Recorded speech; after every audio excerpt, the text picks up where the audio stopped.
English General Dictation 110 WPM. Ready, start.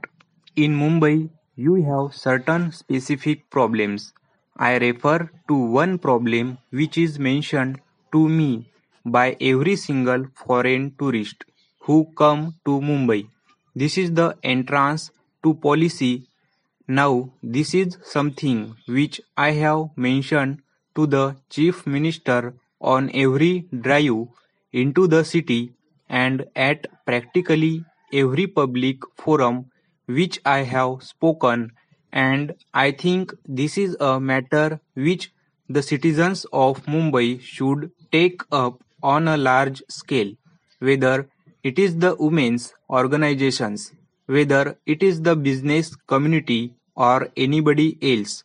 I think that if anybody acts together, it can be tackled. It is not a very large area, and I do not think that finances alone stand in the way. It is not only the image of Mumbai which is suffering, but Mumbai being one of the important gateways of India. It is the image of India which suffers thereby. Para, you have, Mr. President, mentioned in your address the present policy of the government, which is to encourage new entrepreneurship and talent. But what have business done to identify and promote such talent of which there is no dearth in the country? The bigger business and industrial establishments, by trying to foreclose profitable lines of business and sometimes by seeking to produce everything under the same roof or in allied establishment, succeed in keeping out new talent from entering the business field.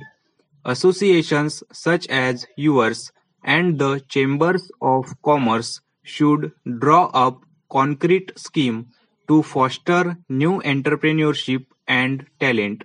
One suggestion which was made at the last meeting of the custodians of the nationalized bank was that some of the senior and professionally qualified executives in bigger establishments who have the necessary skill could step out and start small scale enterprises to provide employment to young engineers and other technical personnel.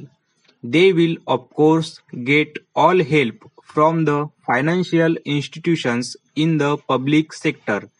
Business associations could also play an important and more active part in encouraging businessmen and industrialists in the industrially backward areas. Para, as regards the organizational setup of the new nationalized bank, I think there is hardly any need for me to reiterate the assurance which I have already given that we do not propose to set up a top-heavy organization, and we do envisage maximum possible freedom and flexibility of operation of individual banks, consistent only with certain broad social objectives, and that the functioning will be completely insulted from extraneous political influences.